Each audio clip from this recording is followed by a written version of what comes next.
Daniel, macam Abalan, saya nak tanya lah. Kalau kita semalam tengok kan, dia orang saing, dekat-dekat macam Betul. Kalau macam ni lah, masuk first corner tu kan, siapa cepat dia lepas lah. Siapa cepat dia lepas, Nasha. Sebab sekarang track yang teknikal macam tangkak ni, bagi saya, siapa yang dapat starting yang baik, dapat maintain dekat nombor 1, 2, 3 tu, memang dah bagi saya dah okey dah. Sebab apa? Track yang kecil macam ni susah untuk memotong antara satu sama lain. Ada poin-poin yang saya tengok yang boleh potong, tapi kalau kita ada berapa belas rider untuk bersaing, memang akan nampak saingan sengit akan berlaku kejap lagi, guys. I feel like it depends on the rider who knows where he can take the opportunity and then just block past everyone, just keep on closing the lines and Betul. If some rider can do that, he's got the win. Antara rider tu akan cuba larikan diri pada awal race ataupun rider tu akan buat taktik blocking. That's right. Ya, block semua orang supaya tak boleh potong. Betul. Kalau memang semalam kita tengok bukan kategori utama je. Masalahnya, Semua? ya Everyone, betul. yeah. Semua kategori memang. Semua nak menang Abalan, Daniel. Betul. Rider kita dah keluar dah ke track untuk sesi warm up pagi ni. Yes. Jadi kalau semalam kita lihat di mana Syafiq Rasul, pelumba untuk pasukan 1XOX TKKR. Oh, ni CP125 Ya, sesi Okey. warm up pagi Warm up. yang akan berjaya melakukan catatan masa terpantas dengan catatan masa 46.026 saat. Syafiq hari itu menang dekat Sepang nombor 2. Lepas tu Hafiz Arafah di tempat yang kedua. Jadi 10 pelumba yang kita nak tengok selepas ni, Syafiq Rasul, Hafiz Arafah, Faris Hafiz, Syafiq Aiman, Khairi Ashraf Mahmud, Faiz Zekri, Alif Daniel, Adib Rosli, Syafiq Rosli, Fidaus Hamdan. Channel Boy semalam. Channel Boy, yes. Ya, dia pun masuk. Harap-harap dia tak buat TikTok lah. Itu adik dia malah, yang Haziq tu. Oh ya ke? Oh lah. So this Tapi Nasha, final race dah ni. Ya. Agak mampukah pasukan 1XOX mengekalkan kejuaraan? Susah nak jangka Abalan sebab kalau Jangka kita dekat Pahang. dia main-main lagi guys. Balai bukan. Kita sebab dalam perlumbaannya Balai macam-macam boleh jadi. Betul. Sebab kita susah nak jangka kan. Kalau kita lihat pelumba-pelumba semua ada potensi mereka tersendiri. Betul. Macam mana diorang strategi diorang menggunakan rakan sepasukan untuk membantu mereka di dalam perlumbaan tu. Betul. Yang mungkin akan memberikan kelebihan. Kadang-kadang macam track macam ni Nasha, tim strategi tu amat penting juga. Betul. Untuk membantu satu sama lain. Itulah. That's it. I mean, if like TKKR, they can pull in front and work together as a team to block and make sure no one else comes in front. Right. Similarly to Sepang, yeah. Then they've got the top 4 again. But they did not. Tapi Nasha, sesi warm up ni lah kita boleh tengok diorang mencari setup yang terakhir untuk mara ke final race nanti. So inilah time untuk diorang memperbaiki setup atau memperbaiki riding ke, memperbetulkan riding ke untuk mendapatkan setup yang terbaik untuk ni lah final race. Betul Balan. Kalau selalunya sesi warm up pagi ni kita tak payah nak terlalu push mencari masa. Betul. Kelajuan kan. Sebab kalau terjadi apa-apa masa sesi warm up ni sangat rugi sebenarnya. Betul. Sebab sekarang bukan kita mengejar untuk menang. Kita nak cari setting yang terbaik, touch up sikit-sikit mana yang tak betul. Kita baca riding style pelumba-pelumba yang laju untuk kita baca mana dia punya kelebihan, corner mana dia laju, corner mana dia slow. Mungkin kat situ kita baca dia, marking dia. Oh, dia kat sini slow, aku mungkin boleh overtake dia kat sini. Yes. Daniel, pagi tadi makan apa? Pagi tadi we had roti telur with telur goyang. Alright. What about you? I makan roti canai biasa tapi telur separuh masak tabur atas tu. Nice. Lain macam. Pagi-pagi fikir makan. Tak ada, kita nak ajak dia berborak. Dia macam enjin belum panas tu. Nescafe belum. But I had kopi O. Okay, now on screen we see the Magic Man, Hafizah Rofa. How do you think? Okay, guys, selamat pagi semua. Siapa yang baru menonton, selamat datang ke Malaysian pass button dekat Abang Hermi untuk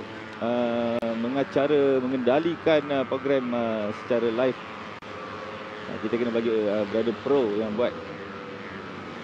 Maybe TKKR will do this in this CB15.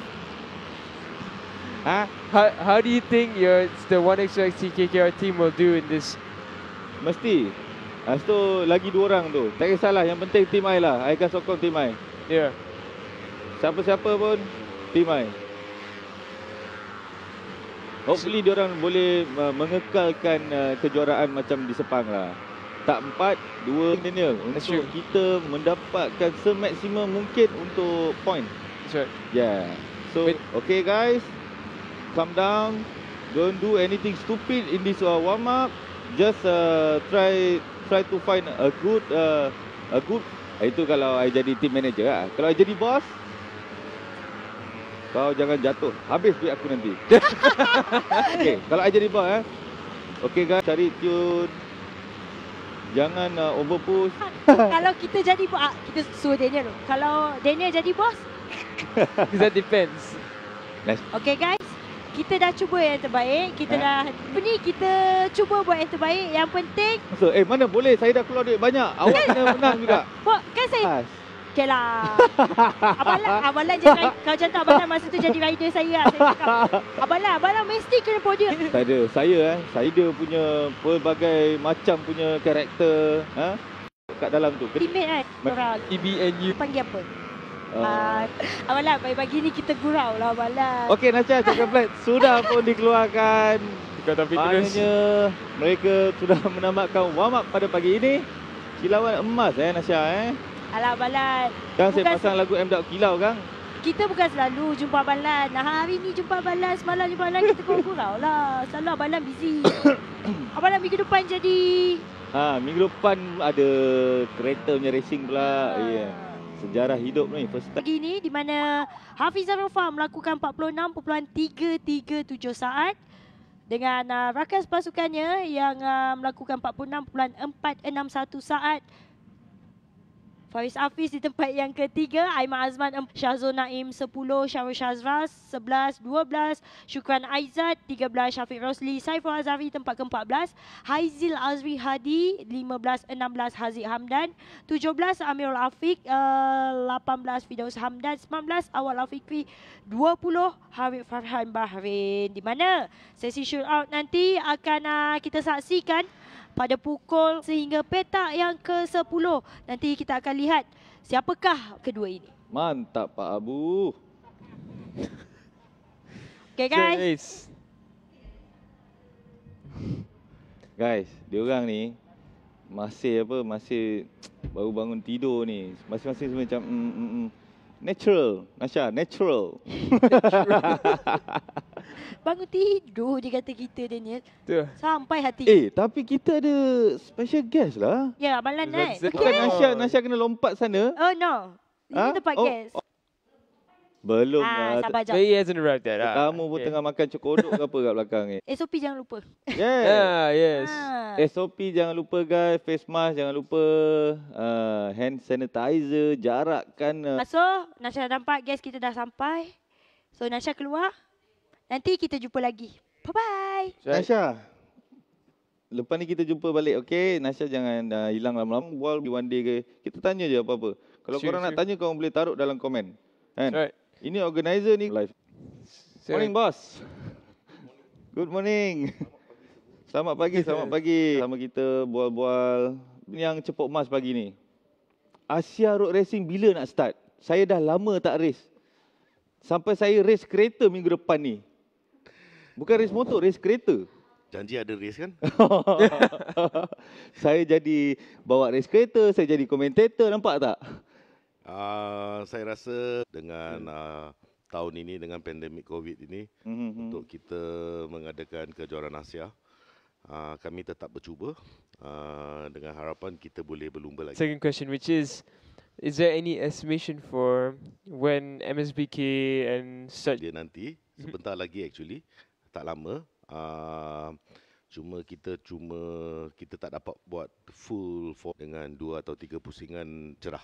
Alright. Nice. Ada race MSBK race. Lega sikit. Dan kita nak pergi kat Malaysia ni. Malaysia kita perlu lagi bagi saya 2 atau 3 yang saya suka, tapi kita dah kehilangan track tu. Hopefully kita dapat gantikan track-track lain dah. Memang harapan kita begitu sejak kita pada lita tetap. Tapi kita perlu spesifikasi dan di lita tangkap pun kita lihat di beberapa negara UK, Japan, Australia. Ni kalau kawasan dengan panjangnya 2.05 km. Oh, kecil je. Kecil, tetapi kalau untuk 1058 saya dah terlalu laju, dah tak boleh. Tetapi kita perlukan lita-lita seperti itu. Jadi tak semestinya bila kita cakap lita ni, kita cakap lita Sepang. Betul. Kita tak perlu satu lagi lita Sepang. Betul. Kerana kos maintenance cost lita tu sangat tinggi. Betul. Kita perlukan lita seperti lita Pasir Gudang, lita Shah Alam, orang Asia, MSBK, Capri, semua boleh gunakan kejoran-kejoran lain. Dan sekarang ni game motor dah banyak. Semua nak buat track day kan. Betul. Sekarang kita semua terpaksa ke Sepang. Betul. Facility tidak penting bagi kami. Jadi facility datangnya ke kejoran besar, apa dia perlu buat, dia seharusnya ke sana. So even lita tangkap ni, yang sayang kita cuma boleh gunakan sampai 150cc. Oh, that's the maximum. Dah kita lihat kan, lita memang ketat. Yep. Dengan 150 pun cara rider bawa sekarang ni sangat agresif. You punya idea untuk track-track macam yang you cakap tu, ada tengah usaha, kami tetap berusaha sekarang. Pada masa ni ada lagi 3 lita di Malaysia ataupun 3 kawasan di Malaysia yang kita tengah berbincang dengan pihak kerajaan negeri. Boleh bagi tahu sikit kat mana kawasan tu? Satu Pantai Timur. Wow. Okey. Satu tak jauh dari sini. Oh, okey. Okey, dan satu lagi di sebelah East Malaysia. East Malaysia. So kami juga dengar ada lagi beberapa parti lain yang cuba. Kami semua cuba bekerjasama supaya janji kita ada track. Betul. Yang penting tu. So kita tak nak lagi track dibina tetapi kita tak boleh gunakan sebab spesifikasi tak cukup. So yang penting bagi saya, kalau kita ada track, lebih ramai pelumba akan dilahirkan. Betul. Sukan industri pemotoran ni berbeza daripada sukan-sukan lain. Betul. Dan saya pasti kalau kita ada satu track di Pantai Timur, sukan pemotoran di Pantai Timur tu akan berkembang naik dengan cepat. Betul. Dan kita dapat tarik anak-anak muda untuk bergiat dengan sukan pemotoran, bukan berlumba haram. Itu yang menarik. Best. Yeah. Itu satu macam bila kita dengar, kita rasa macam release tau. Macam okay, at least ada something. True. Tapi dalam industri kena bertabar lah. Sabar ya. Okay, sebab selalu harapan naik, turun balik. Naik, turun balik. Tak pun dia macam ni je. Yes. Kita direstui lah, dibuatlah dengan baik. Okay. Where is MSBK heading as a championship? I think MSBK plays a very important platform for Malaysian motorsports. The goal for us is obviously to raise it as high as a level it can be, to complement the fact that we run the Asia Road Racing Championship. So you've seen that we've already implemented the same classes, same regulations, 99%, same tires. Yep. And so that's confirmed already that you'll be using same tires. Same tires. So and tire S, ARC. Oh, okay. Nice. So the idea is that we want to make MSBK sort of the hub, like a CEV of Asia. You know the CEV. At the moment, all the riders, before they go to the World Championship, they have to race in CEV to get the experience, to get everything. And that's where we feel MSBK plays this perfect role. Right. There are many riders out in Asia who would like to join the Asian Championship, but at the moment the level of the Asian Championship is world class. True. Right? It's super competitive, and it's very disheartening for riders and teams to join the Asian Championship and always be at the bottom. Yeah. So MSBK plays them that perfect role to train, to emulate, to understand the same track, the same specs, where they stand in the Asian level, and I think now allow other Asian countries. We are targeting people from India, Vietnam, Philippines, where motorsports is not of such a high level. Right. Obviously, in Asia, the top 4 countries is Japan, Malaysia, Indonesia, Thailand. They stand a level ahead of everybody else because of their heritage. But we've got all these new countries who want to join. And if the Malaysian teams can improve and make this as a business module, just like in CEV, the riders go there, start investing into preparing bikes, and riders from all over Asia or around the world can come and just rent the bike for the weekend. Of course, to give them 100% perfect setup, the confidence of a professional team. And finally, in motorsports, the financial aspect is the most important. So if we can make it a sustainable model, I feel that MSBK has tremendous room to improve. Right. True. I'm excited to see what the future holds for it. It's great. Macam MSBK before this, dia ada kelas open and akan bertukar. So kami kena melihat pada masa keadaan. Okay, kita tetap berjalan 4 kelas. Okay. Kelas 1000 yang akan jadi championship 1000 stock macam Asia. Okay. 600 ada kita create subkategori yang kita pada minggu tu terus jadi champion untuk minggu tu.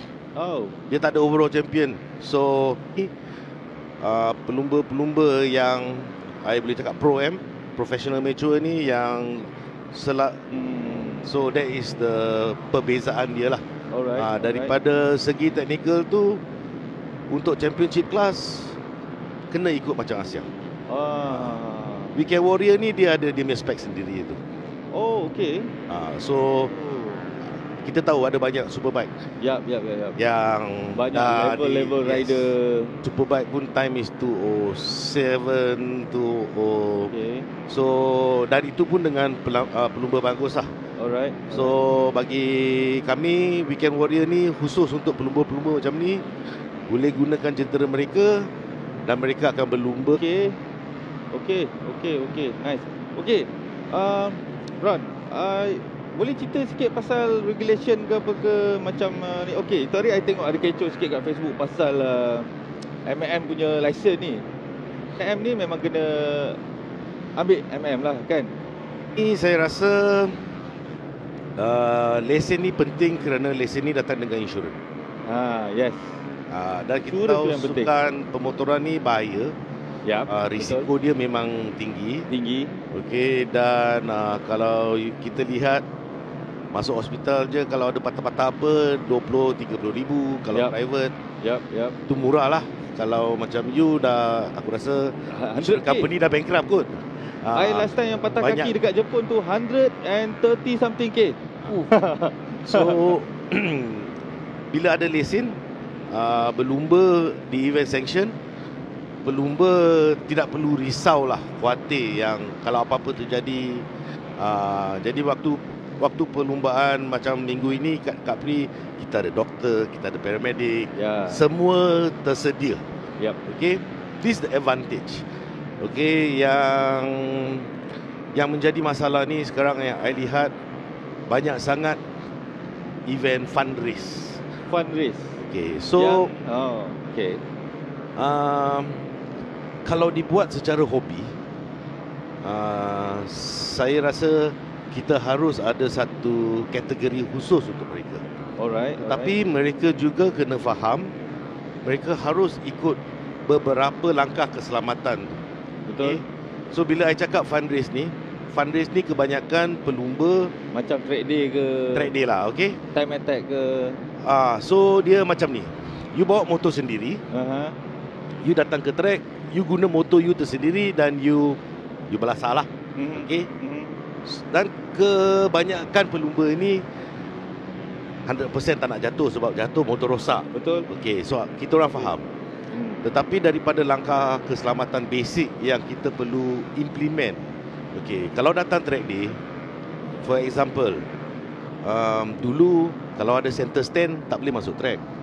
Tapi sekarang banyak motor ada center stand pun masuk track. Ya. Okay, dia bahaya daripada dua segi. Satu, besi itu berat.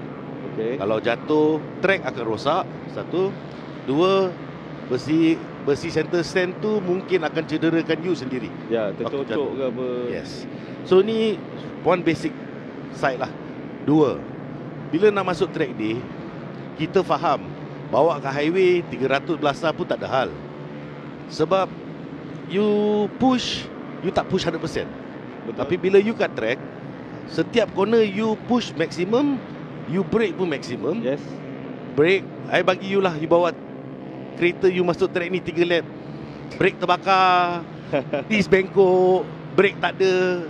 Sebab kereta dengan motor biasa bukan untuk digunakan untuk keadaan macam ni. Betul. So one of the basic rule yang I rasa sangat penting, brake hose harus tukar. Betul. So kalau kita buat track day, fun day ni, patut ada pengawas lah, saya panggil.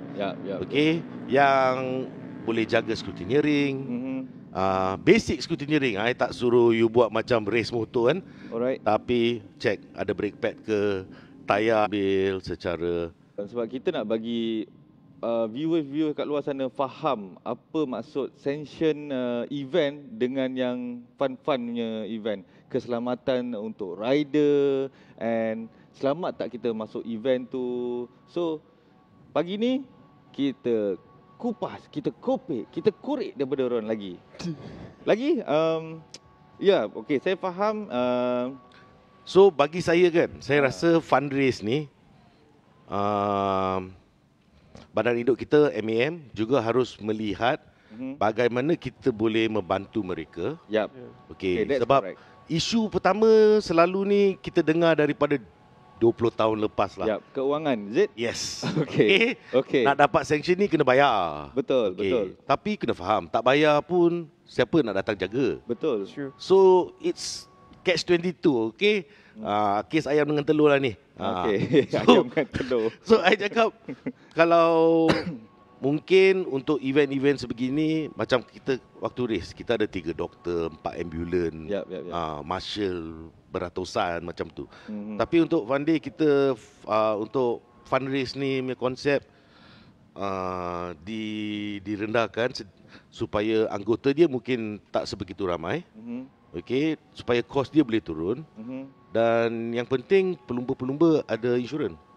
Okay, sebab kita orang tahu dalam industri ni, rider jatuh kat track day, buat polis report kat luar, cakap jatuh kat highway. Kita orang tahu. Jatuh kat track, pergi hospital, claim insurans lain, cakap jatuh kat luar. Sebab insurans tak cover, 99% insurans tak cover. Tak cover. Okay, so kita tahu pasal isu-isu yang ada ni. Okay, kita cuba advise, tapi mereka kena accept jugalah.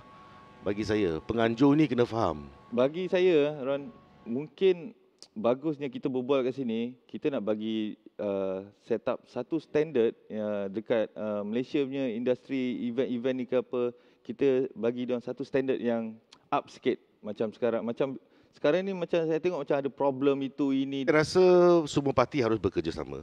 Industri ni sebenarnya industri walaupun berjuta-juta ringgit, tapi industri yang sangat kecil. Pengalaman kita orang dalam 27 tahun buat Capri pun kita setiap hari belajar something new. That is how motorsports is lah. Kita lihat saja MotoGP minggu lepas, track MotoGP semua dah jadi satu kes. Betul. Tapi kelang kabut. Saya nak tanya orang satu benda.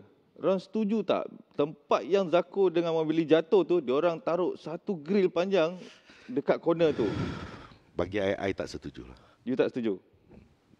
Tapi pada keadaan masa yang ada, mungkin itu adalah solusi yang untuk Yeah. untuk event. Temporary So, fix, racing is dangerous. Racing incident. Okay. Walaupun dia dapat P3 semalam, dia kena start dekat pit. Kesian dia. So, tetapi itulah sekarang dunia motorsports. Bila kita ada banyak sangat rule, Yeah. tak ambil action, orang akan cakap berat sebelah, bla bla bla. Ambil action pun ada berat sebelah. Dunia netizen ni lagi power kadang-kadang. Dunia viral ni. Viral sikit je, semua orang bertindak. Tetapi bagi aku, kena berfikir tanpa emosi lah. Betul. Alright, betul. and mungkin yang apa kita lihat, okay, kalau kita lihat kejuaraan Capri ni, dalam 3 tahun, 4 tahun ni, setiap tahun kita buat regulation, kita buat regulation baru, kita buat motor lagi slow. Ya. Okay. Okay, dah 3-4 tahun. So motor daripada seperti dah sampai 32 horsepower, kita tukar regulasi, turun balik ke 22. Time tak beza banyak. Okay. Of course, team akan marah, biasa. Sebab Rider pun tak setuju selalunya. kena invest lebih. Tetapi litar kita tak berubah. Betul. Okay. So litar kita tak berubah. Kalau motor semakin laju, dia akan bawa kebahagiaan kepada semua pelumba, Betul. pegawai. So Saya setuju. saya rasa MotoGP dah sampai 360 km sejam. Tak salah tahun 2011-12 Formula 1 pun dah sampai tahap tu. Litar Sepang pada masa ni rekod masih daripada time tu. Tak salah Montoya atau Ralf Schumacher, tapi macam tu dengan enjin 3 liter V8. F1 sekarang enjin 1.6 V6. turbo hybrid V6. Ya. Okay, speed, power semua dah turun banyak. Ya. Time sebenarnya tak lari banyak. Betul. Kalah lagi lah 2-3 second. Ya. Kenapa F1 buat begitu? Sebab litar tak boleh berubah. Dan semakin laju litar tu, you jatuh, crash, lagi perlu panjangkan lah, run off, gravel bed. So, saya rasa MotoGP harus lihat pada sudut teknikal daripada sana. Reduce engine power. To find some solution lah. Okay, the race is very exciting. Memang semua orang minat. Okay, tetapi dia orang tengok satu kali, apa ni? Jawapan kan? So, that's the dunia internet sekarang lah. Betul. Okay guys, untuk korang nak kena tahu kenapa nak kena reduce engine, untuk keselamatan rider juga. Tapi good talk dengan Ron hari ni sebab banyak info yang korang dapat. Kita pun dapat, I pun dapat. Anyway, thank you Ron. Kita akan curi dia lagi next time, next program ke bila-bila, sebab banyak lagi yang kita kena korek kan korang. Menang CP150. Magic Boy. Sorry. Magic 155. 150. I Afif.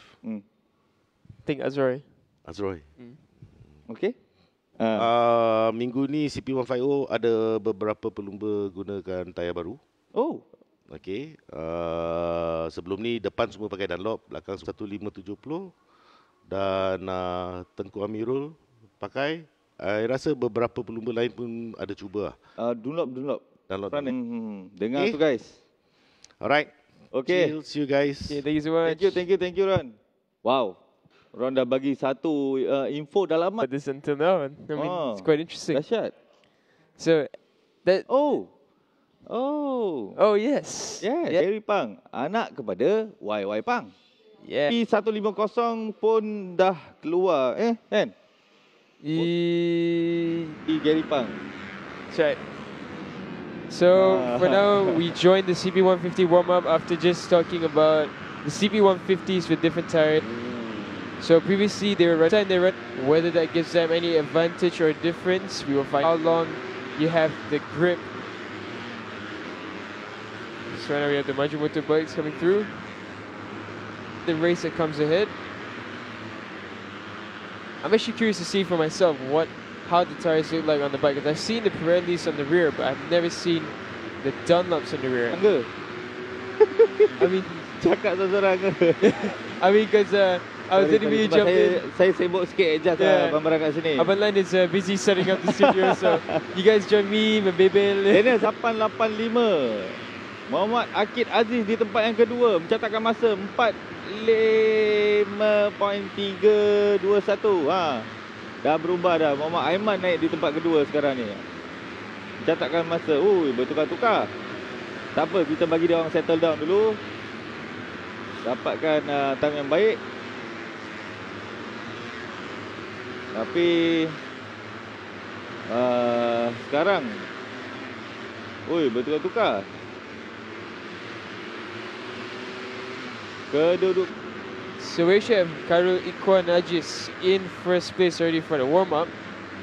That is agak kemas dari tunggangan Azrai. Dengan tenang mengambil selekor yang terakhir di situ. So, menarik sekali. Gaya tunggangan Azrai menunjukkan kematang. So, korang tengok karakter rider berbeza-beza. Tengok gaya tunggangan dia. Tengok Hafiz, cara dia nampak. Duduk kat belakang, bontot ujung, relax. Kaki macam cacat ciong. Main panjang kaki tu. 47 saat diikuti Azrai Hakim di tempat yang kedua. 44.564 saat. Dan Muhammad Haziq di tempat yang ketiga mencatatkan masa 44.627 saat. Dekat sangat ni. We have ada 10 pelumba yang mencatatkan masa 44. Right. Is the gap is between 0.5 seconds. Laju-laju kan Daniel? Very fast already. Muhammad pun diorang buat timing. Ni. Kita melihat sekarang pasukan YFX DKKR Ramdan Rosli.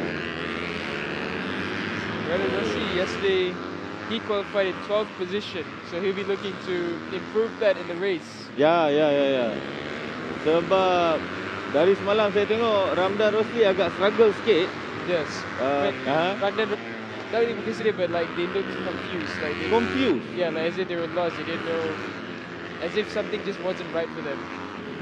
Ramdan dan siapa lagi untuk? My eyes are right. We just saw Izam Iqmal. Izam Iqmal is having one horror of a weekend. Nampaknya Iqmal banyak crash dia minggu ni. Yeah. Mungkin serius kat mana tu Daniel? On the wrist. Pergerakan kita pergi fisio, pergi urut, buat something lah. Last race of MotoGP last 2 years ago. So he's someone with talent, so let's hope that he gets everything back together. Anyways, back to the action. We're with Petronas right now, so we'll see if it makes any difference in the long run, whether or not it lasts long. Akid Aziz, the Petronas sprinter, yes. The CKJ riders are Aiman Taharud. 3.893 saat. Wow.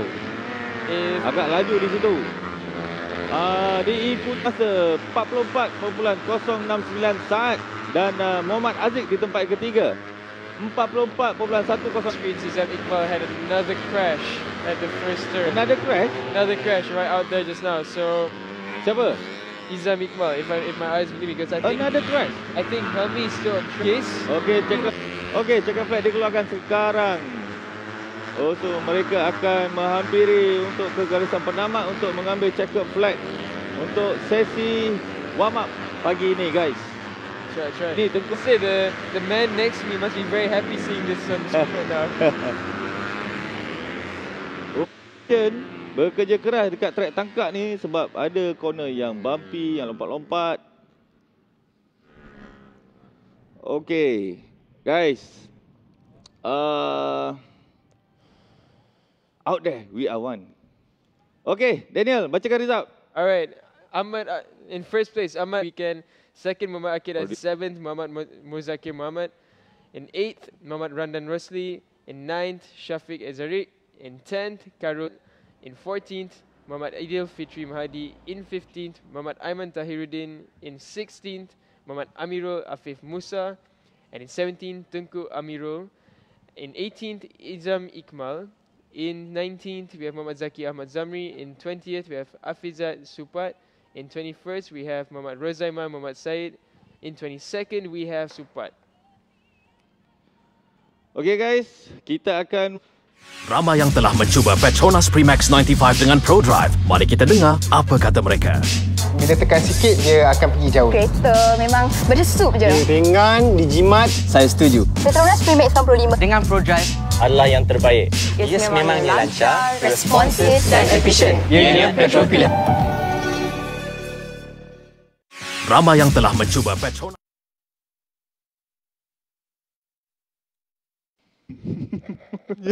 Hai guys, bersama saya Azlan Shah. And also me, Afiq Daniel.